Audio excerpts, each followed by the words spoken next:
Hello, I'm Sarah Williams, the Director of New Works and Creative Producer at Opera Philadelphia. I want to welcome you to our Reflection and Revision series, which was created by my colleague, Veronica Chapman-Smith, Vice President of Community Initiatives. This series is designed to look deeper into the opera genre by exploring its musical and theatrical elements, as well as cultural, social, and historical perspectives. This particular conversation will be focused on composers and creatives.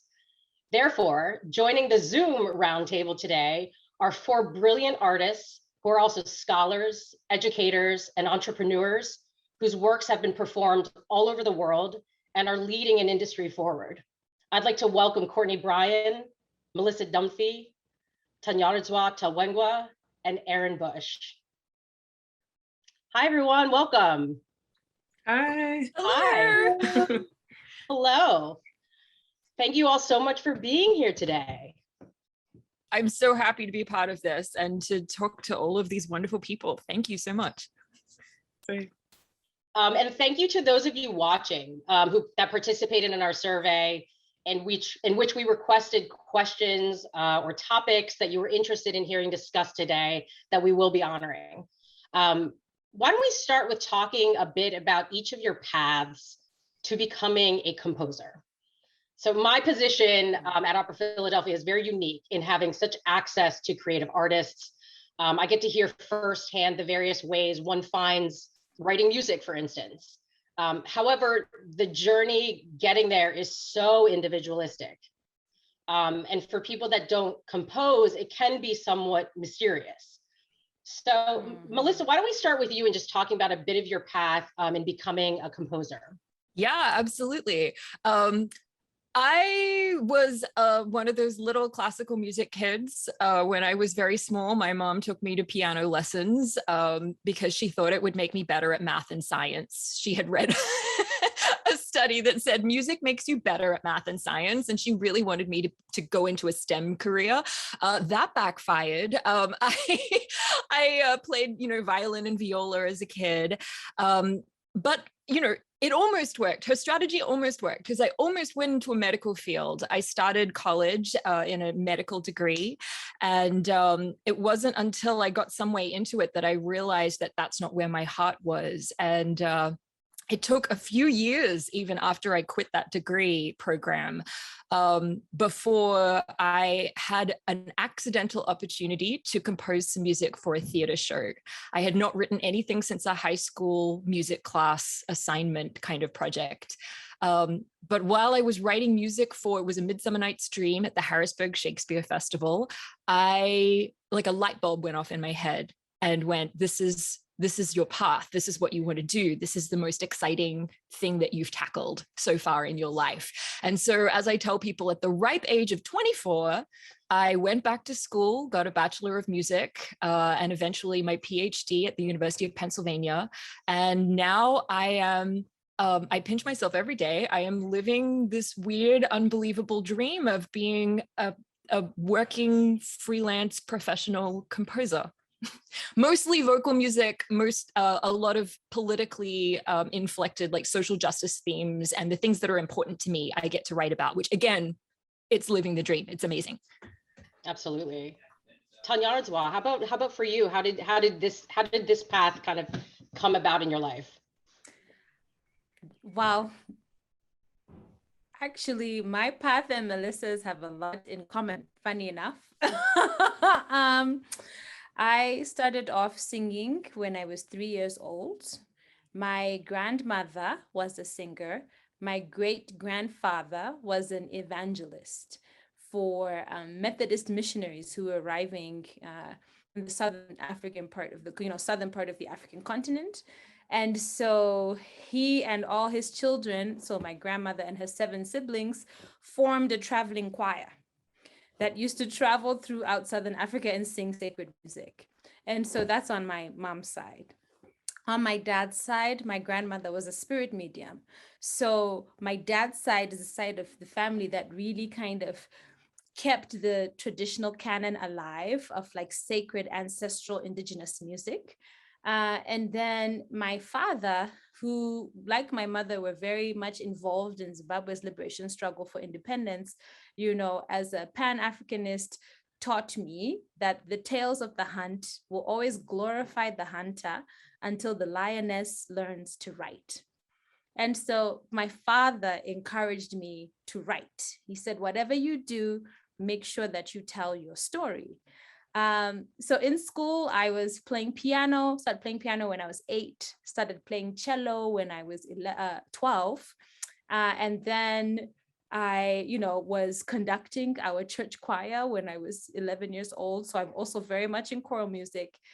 But I was studying sciences in school. Zimbabwe very much has an education system that reflects and mimics the British education system, where you write GCSEs, and then after that you pick subject to focus on. So I picked maths, physics, and chemistry.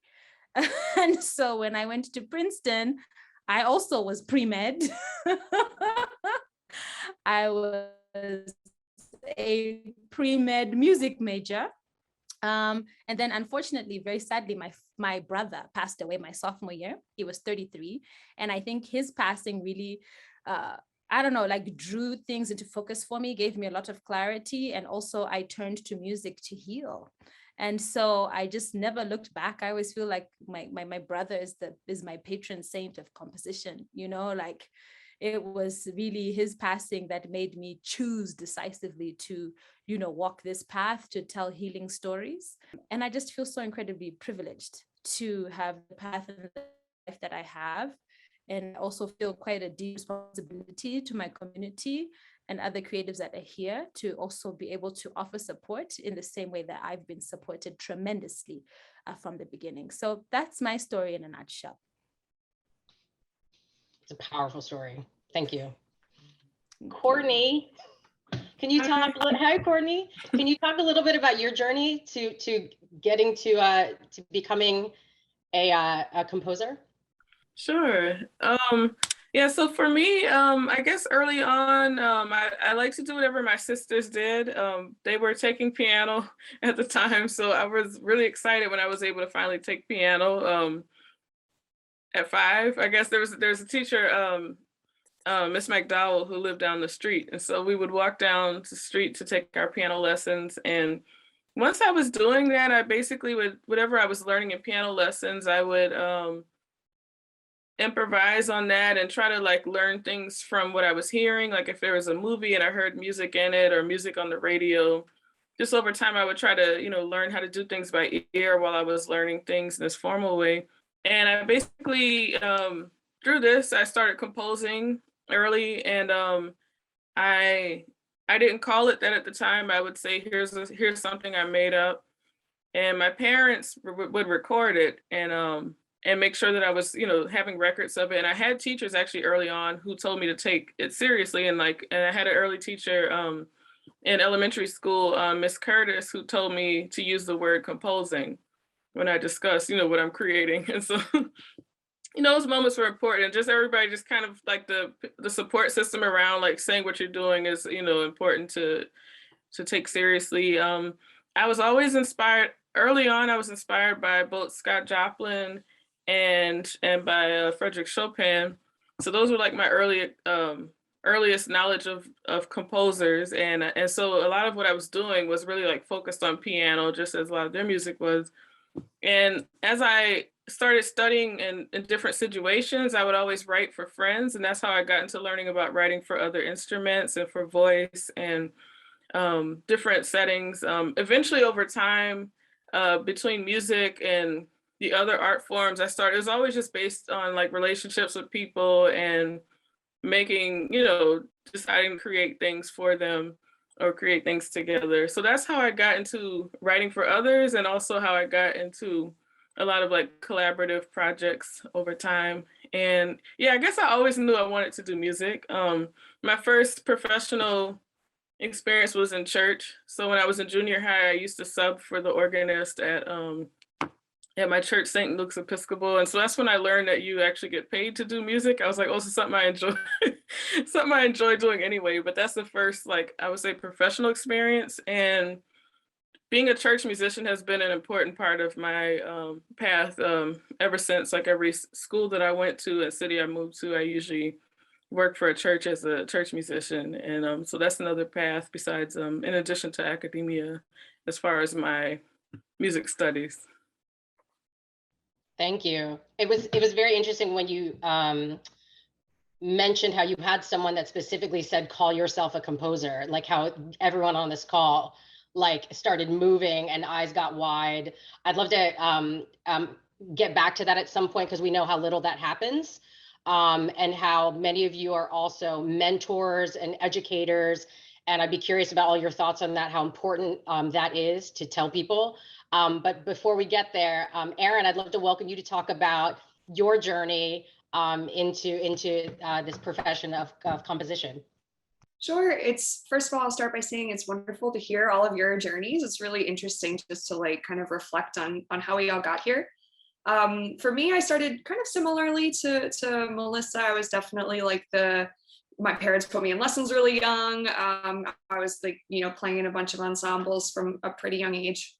And I grew up in a pretty musical household. My parents are both amateur musicians and just big classical music lovers. So there was always like classical music playing in the background. And so it was it felt natural for me to just go over to like the piano or like, whatever instrument happened to be around and just kind of try and plunk stuff out.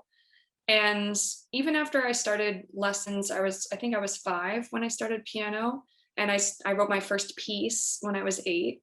And my teacher helped me notate it. But I think the real reason why I got into composition was to try and avoid sight reading. I was really a bad sight reader and I did not like doing it. And so I would just kind of make up my own thing that sounded, right to me.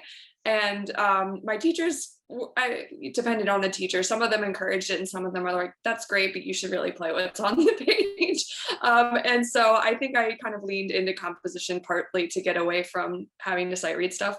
But I was very fortunate, and my parents gave me all of these resources, private lessons. They encouraged me to pursue music from a very young age.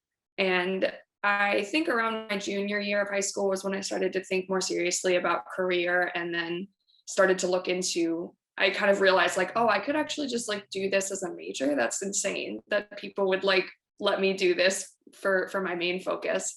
And kind of never looked back from then.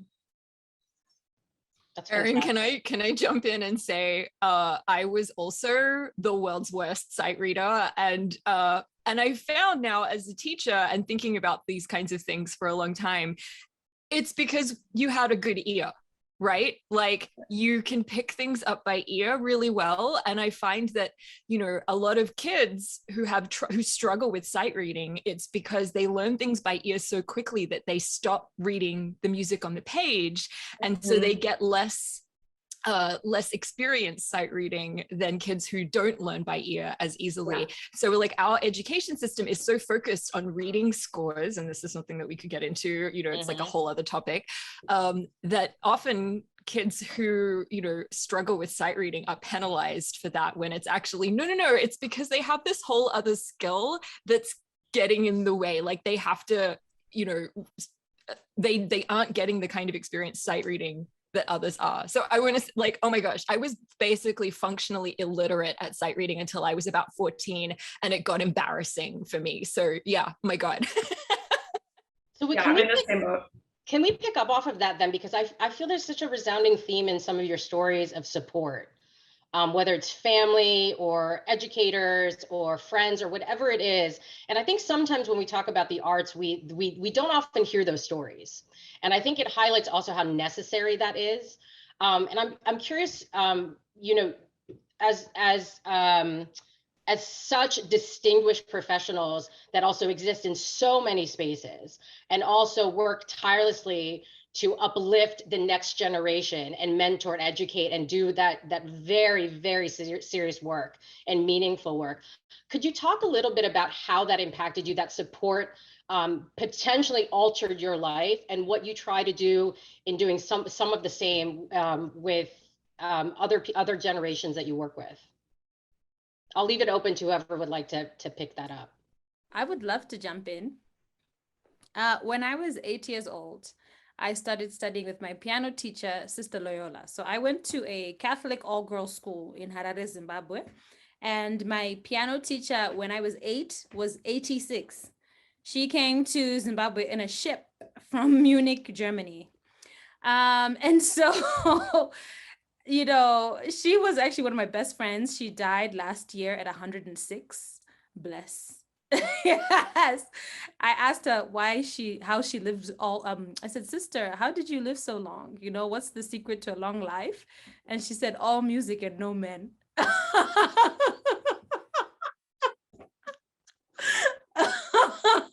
That is hysterical. Yes. Yes. Yeah, so you know, so it was great having kind of this radical nun as a teacher in an all-girls convent. She was so different. She never wore a habit. She just did her own thing. Such a creative spirit, you know. And so it was her when I was 8 years old. I was playing, and she just kind of looked at me intently in the eyes, and she said, Tanyaradzwa, you have the gift.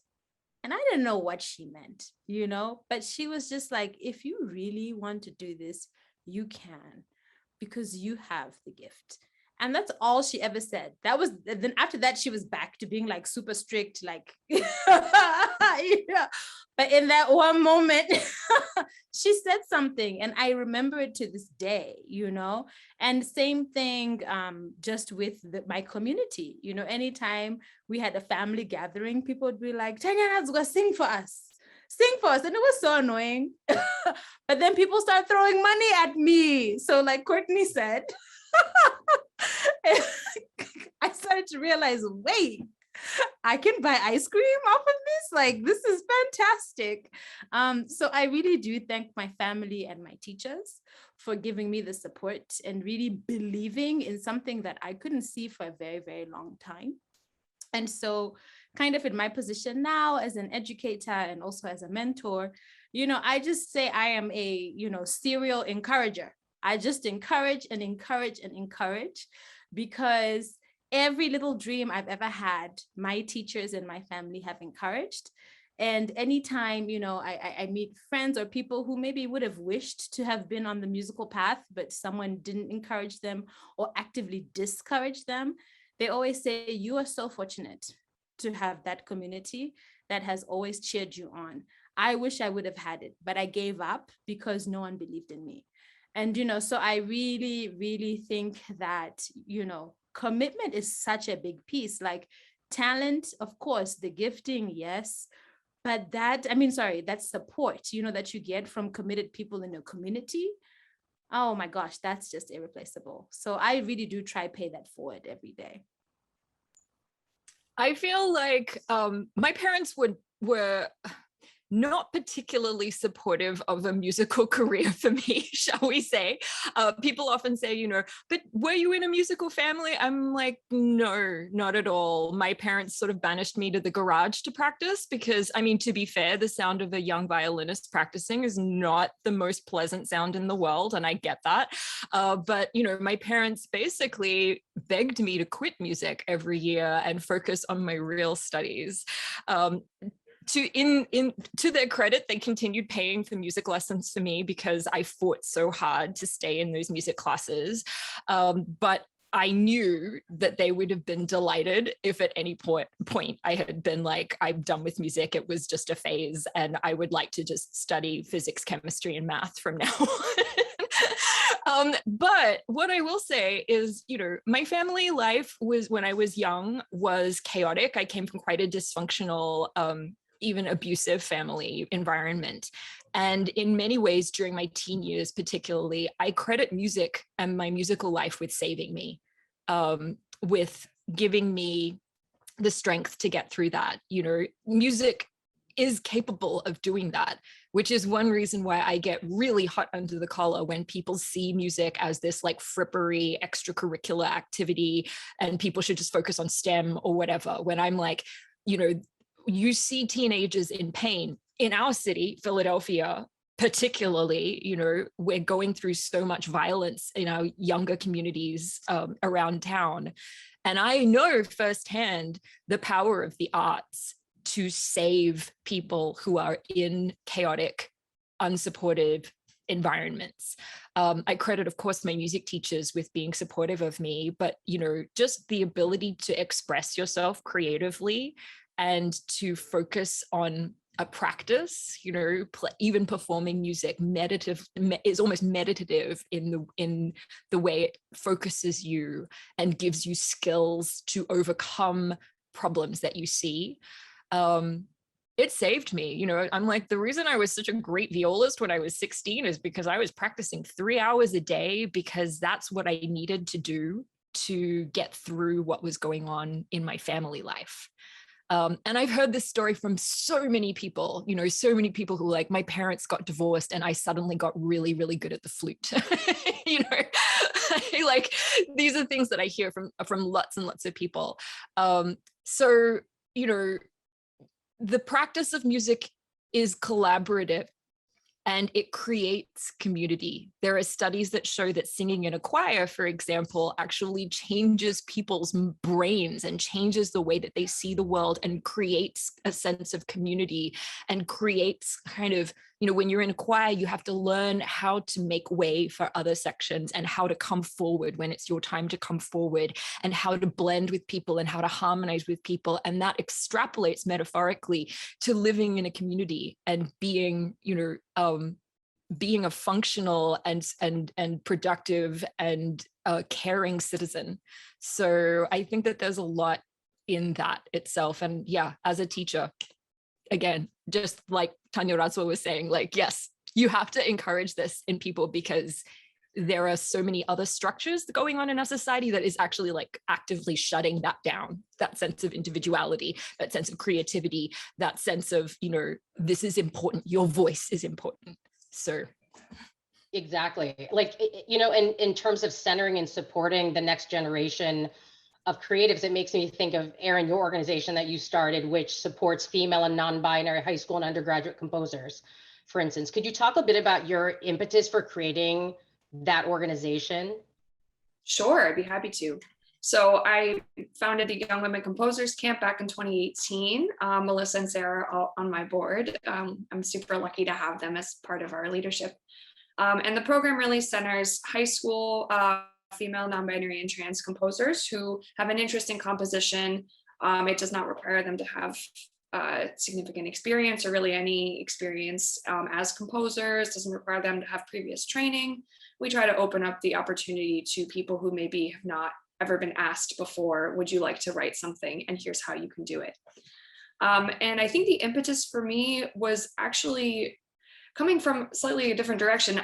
As I mentioned before, I grew up with a ton of privilege. I have wealthy parents who supported me, paid for private lessons, paid for me to join like orchestras and drove me to all these rehearsals, and always told me to like keep going, even when I was discouraged. Like, they really wanted me to be successful as a musician. And yet I still felt really out of place as a composer for a really long time, because whenever I would go to these competitions or go to these events, and in high school, maybe I won a prize or something, and all of the other composers who were there that were my age were male, and I was often the only girl in the room, and that felt really strange. It was hard to put words to it as a high schooler, but it just kind of started to put this wall between me and the art that I loved. And so when it actually came time for me to apply to college, my first instinct was actually to, as much as I loved composing, I was like, I guess I'll do music ed. I know a lot of female music teachers. That seems like a pretty safe career for me. Like, I like teaching. And I remember specifically, I sat down with my mom, who was like, is this really what you want to do? Or are you just like sacrificing something? And I was like, I don't actually think I want to do an ed degree. I think I want to be a composer. And she's like, then you should apply. And if you don't get in, then we'll talk about it, but just do it. And I'm super grateful because I got accepted and I was able to go to Temple, and that started my professional career. But I think of so many other young composers who do not have that encouragement, who don't have the chance to have those conversations. And I think if my mom didn't sit me down, I might have gone into music ed and I wouldn't be here. You know, I'd be teaching high school right now, and probably Which be is an amazing career. Like, no shade Yes. on high school music teachers at all, right? No, not at all. But you have to love it, because if you hate it, then it's terrible, like any career, right? I love working with high schoolers, but the way I wanted to do it was through this different medium. And so I'm not teaching general music, I'm teaching this composition program in the summer and helping to organize opportunities for those composers. And that feels super, super rewarding. And I hope that over time we can start to make a difference in the lives of these people who may not have those resources in their own community or that support in their own community, but we can build this multi-generational international community to help composers be supported from afar. Thank you. It's amazing. You know, for those of us that don't compose, which is, I'm one of them, you know, it's hard to imagine creating something from scratch that turns into fully formed work, either for a few musicians or hundreds of musicians.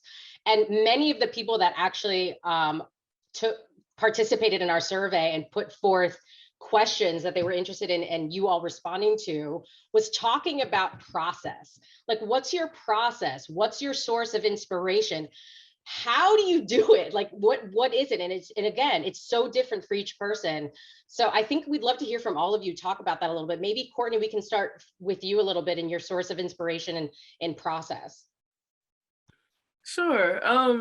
Yeah, and I guess I'll just tie in thinking about the education side, something that I've really enjoyed in the last few years. I mean, most of my teaching, well, I've been teaching for a while. Like when I was at Rutgers, I was teaching private lessons a lot, like for a wide range of ages. And so that was really good to have that experience teaching piano from like really young to fully grown. And just that whole theme about encouragement and the mix of encouragement, discipline, like when to be tough, when to, I mean, I'm not the best at being tough, but but like when to be like really strict, you know, on certain like things that you need to do. And then also, but like always the encouragement and trying to like encourage that joy. So I enjoyed teaching younger people, and most of my teaching has been college age, which I enjoy as well, because we can have certain kind of discussions.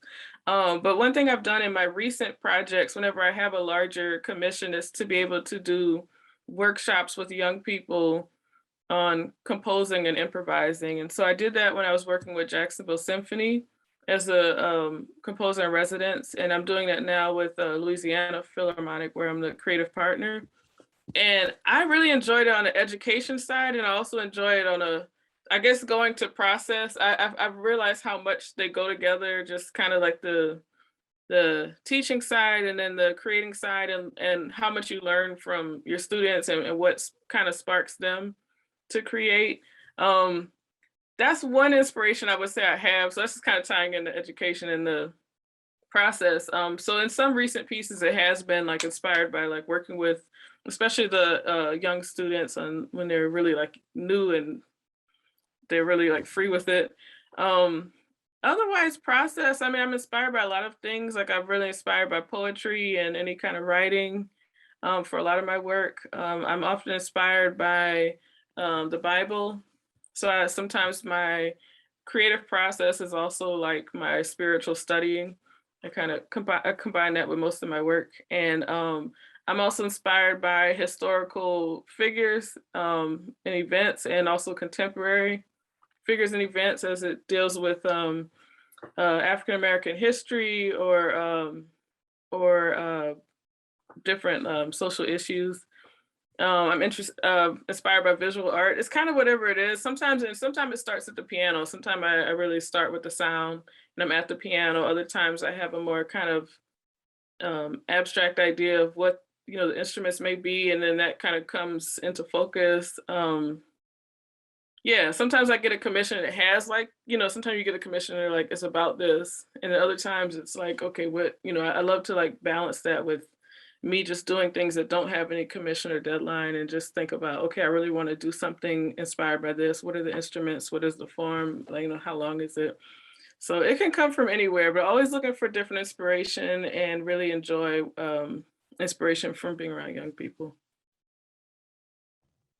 Anyone else want to talk about their process or inspiration and how you do what you do? Sure. I can. I would love to. Oh, go ahead, Melissa. We're just peek passing the potato to each other. I want to say really quick, I don't see composing music functionally process-wise as much as really any different from, like, say, the writing in English or in whatever language you have learned to write in. I have a whole rant that you can watch on YouTube about how all musicians should be composing. It's 15 minutes long, and I'm not going to give you the rant here because you can go and watch that on YouTube separately. But, you know, a sort of tangent to that rant is that when you are in school as a young child, you learn how to write, right? And it's not thought of, like, you don't start writing novels, right? Nobody is like, okay, your first project, you are in 6th grade and you are going to write the great American novel. That's not how anybody starts usually writing in English, right?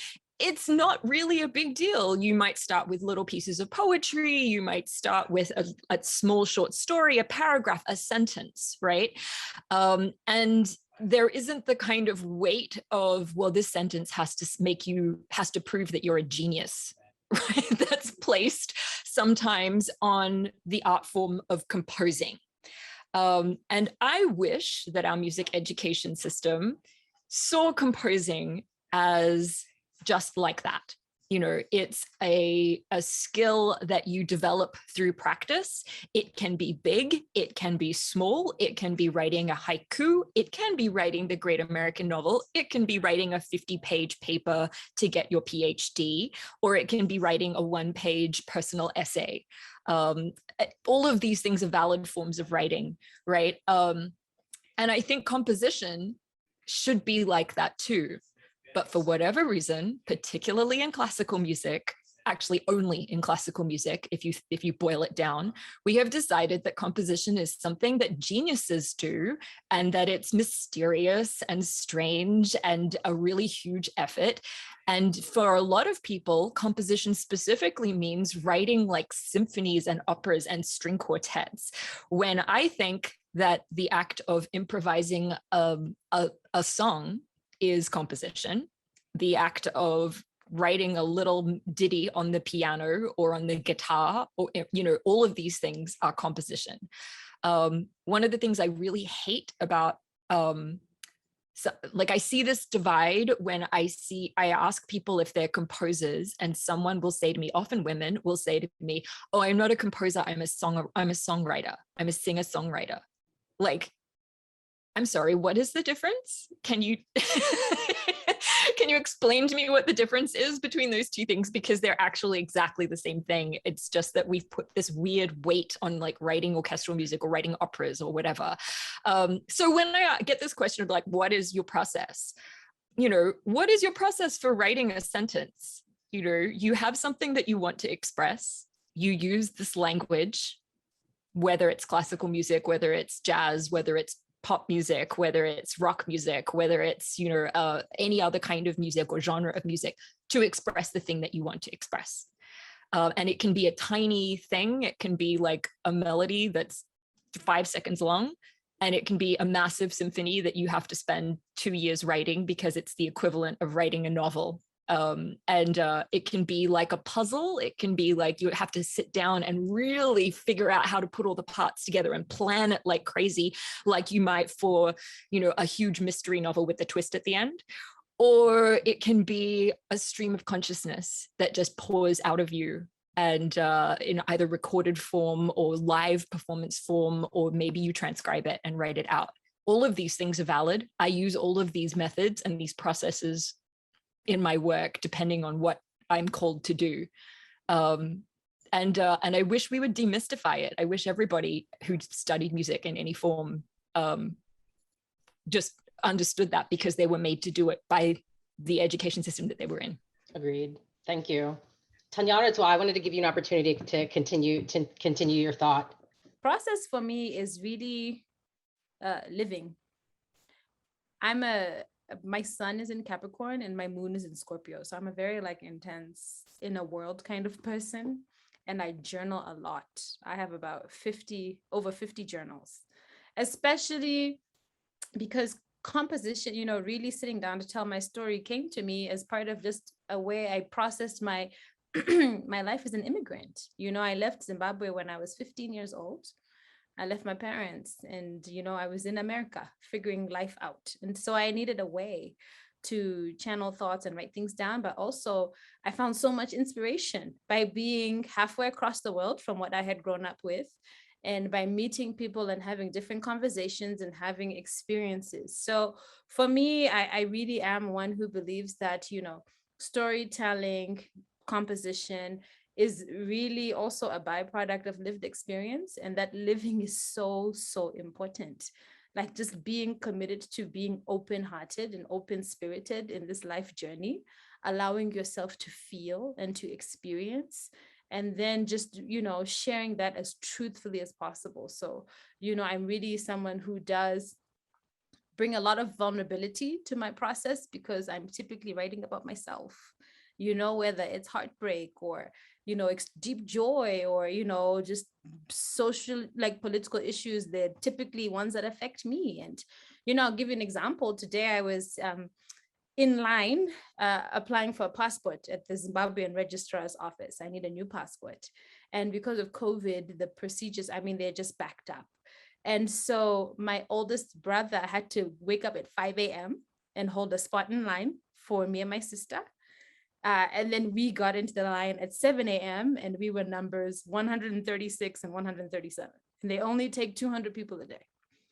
And then you wait in line for a while.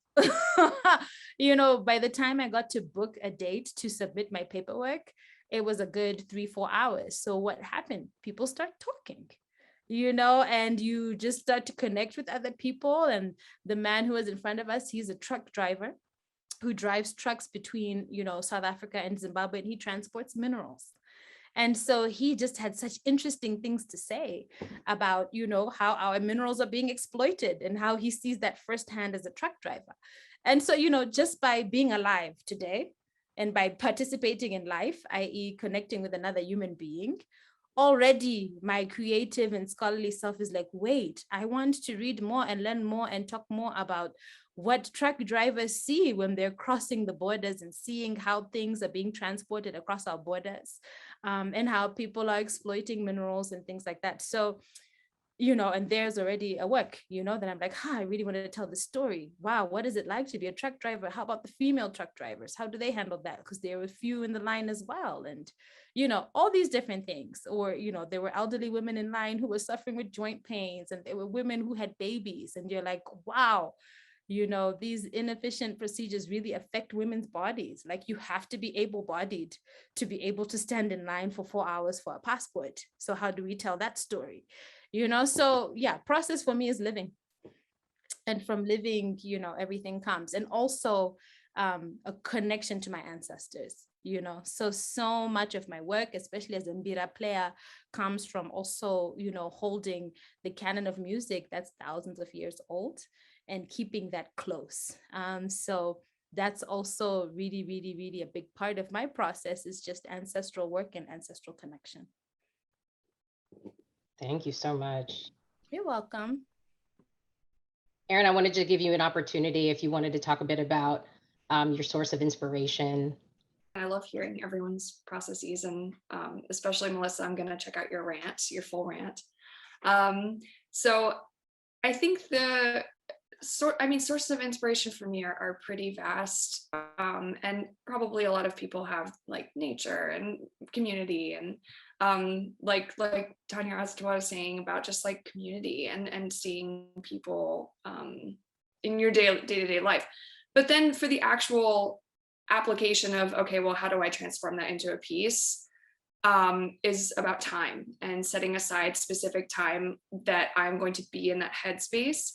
And I'm going to take away the expectation of a product at the end of it. And those two things together have been really revolutionary for me. I think for a really long time, and I think a lot of other composers would empathize, I expected every time I sat down to compose, I would come out with something tangible, whether that was like a scrap of paper where I wrote down an idea, or like editing a score or something like that. There'd be something to show in the physical world for that time that I had spent, which is really bad for the creative voice. But we still put this burden on ourselves. And this is something that I have to constantly unlearn. And just like, I think I'll be like this forever, where I have to just consciously turn that part of my brain off. But when I'm able to do that successfully, I end up writing so much, and I end up having like more tangible products at the end of those sessions anyway. So it's like totally ridiculous. But yeah, just like trying to free myself of expectation has been the most helpful for me. Wonderful. Man, you guys are so interesting. If you haven't checked out any of their music yet, please do. I mean, I think you can see it's deep, it's thoughtful, it's meaningful. And this is all kind of leading me into, you know, as an opera organization, there's kind of a big, there's a big opera happening at the Met right now, and it premiered last night. So just to give everyone context, you know, the Met has opened their season with Fire Shut Up in My Bones, which is by composer Terence Blanchard, a libretto by Casey Lemons, which is adapted from the novel of the same name by Charles Blow. This is historic. It's the first opera created by a Black composer ever presented at the Met in the year 2021. There's a lot to say about this. And while we're so very proud that it's finally happening and celebrating it and all who are involved, it is also a palpable reminder of how classical music is tied so deeply to white European aesthetics. So for instance, if you look at any of the comments on the Met social media pages advertising this meaningful work, including clips from the opera, so much of what is said is deeply racist. And I recognize the things that are said in response to this opera, because it's not so different than what's been said to the works we've commissioned around Black creative artists. In fact, it's consistent. So more than ever, opera companies, symphonies, et cetera, are presenting works by creators of color. And I want to use this very timely moment we are in as a jumping off point to talk about the many facets of this issue that are all connected, starting with the audience. Like, how do we demand more from our audiences, engage new audiences, and continue to build towards more understanding and respect with them? I'll leave that open to whoever wants to jump in.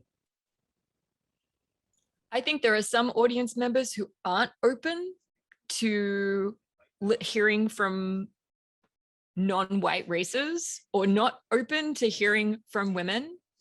And I don't think that it's our responsibility as artists, or the responsibility of presenters such as opera houses, to convince those people to hear our voices, actually, because then that just feeds into, we are pandering to them to try, you know, like our job is to educate them to be better people. Frankly, I've seen those same racist comments on, you know, on the Met's page, on Opera Philly pages. You know, when Kendrick Lamar won the Pulitzer, it went completely bananas online. And I am done with those people who don't want to hear that message. I don't think I'm going to convince them. I don't think I'm the person to convince them to listen. I don't think I'm the person who's going to open their minds and their ears. So, you know, my challenge, I guess, to opera companies is to say, who do you want your audience to be, actually? Who do you want to appeal to? Who is the future? What kind of world do you want to create? And who is on board with that and who isn't? And maybe that's going to lead to, you know, some very rich, closed-minded people deciding to take their money bags elsewhere. But I don't think that that's necessarily a sacrifice that we should balk at. I know that's difficult for a lot of opera companies who are sort of running on shoestring budgets or very tight margins to think about, but this is where we are as a country, and we've let this go on for far too long. It's embarrassing, actually, that this is the first African-American, this is the first Black composer who's been performed at the Met. You know, I want to congratulate them, but I'm also like, how are we congratulating them in 2021 for this being the first one? They've been around for like 140 years, and this is the first one. That's embarrassing, actually. I'm just gonna say it. I know this is like, you know, angry and not very like encouraging, but it is.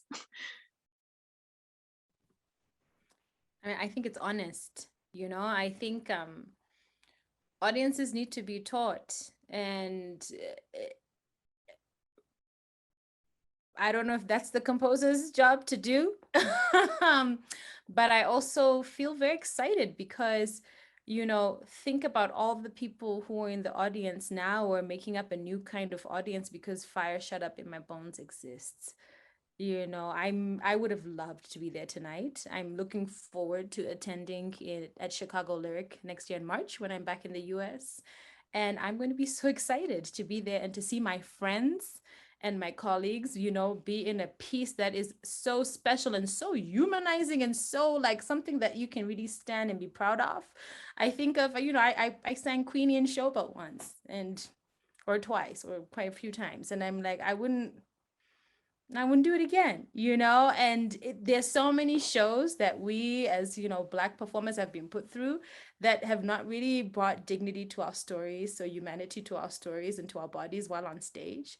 And so that's also something that I insist on now as a composer and as a performer, is that, you know, the works that I'm seeing and supporting are works that really humanize and you know, really portray us with dignity and, you know, with nuance, and, you know, that's very exciting. So I'm excited about Fire Shut Up in My Bones because of just the, you know, the people who are going to see themselves represented, who are going to be in the audience for the first time.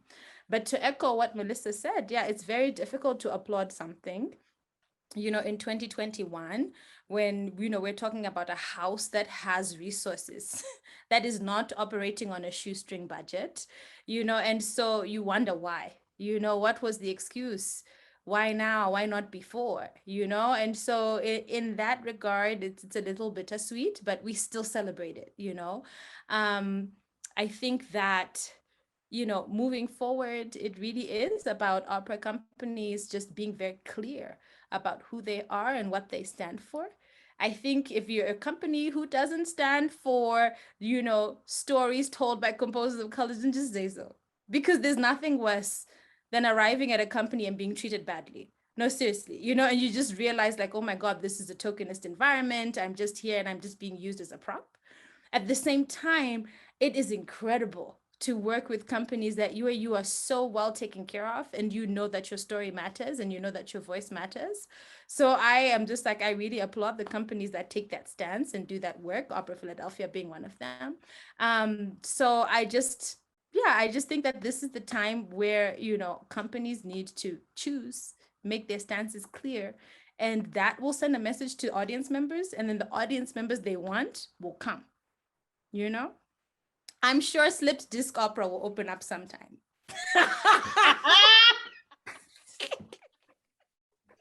Yeah. And we won't be there, so it's okay.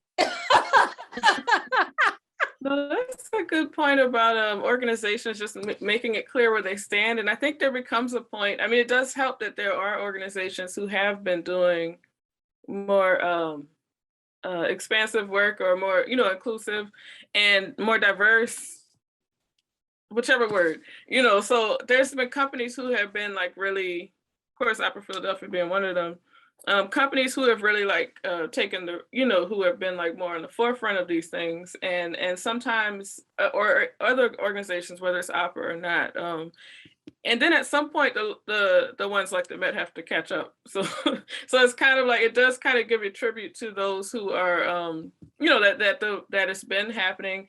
And first of all, I love Terrence Blanchard, anything he does. It's just, he's always like, I was just talking the other day, he's always lighting a path somewhere. And I love something that he said in one of his interviews. He wanted to make a point, I think it was in the New York Times, but he was making a point like that there's been many operas written by Black composers before. And, you know, he was mentioning, you know, that this is something that's the first, but also that he appreciates being not the token, but being a turnkey. And so thinking about like him acknowledging the past of Black composers doing opera and also the future and how this needs to happen more. So I'm glad he used that moment of his premiere to like bring, you know, attention to that. And yeah, I don't know. I've been thinking a lot about this because I think about Scott Joplin a lot. I'm working on a recreation of his of Scott Joplin's opera Tremonisha. And I think about how often you just have to get your work out there however you do it, because you don't know when the times catch up to what's going on. Like society is often behind the creativity. I mean, behind, you know what I'm saying? The creativity is ahead of time of the society. And so thinking about Scott Joplin doing whatever it took to produce his opera during his lifetime, or to have it written so that later, way after his life, that people would keep producing it and keep, you know, responding to it. And so it's kind of humbling in a way. It's like you want things to be better, but also it's like as an artist, it's like we have to keep, you know, doing whatever we can to get the work out there. And so, yeah, it's great when it does have a great platform and more people can see, more young people can see, you know, this opera by Terence Blanchard and then all the things that he brings with it. And, you know, the title's great when they say Black composer, but I'm also like Terence Blanchard, like there's some, you know, it's like Terence Blanchard himself, like that's the story to me, but also it is this historic moment. And so it's also something to celebrate.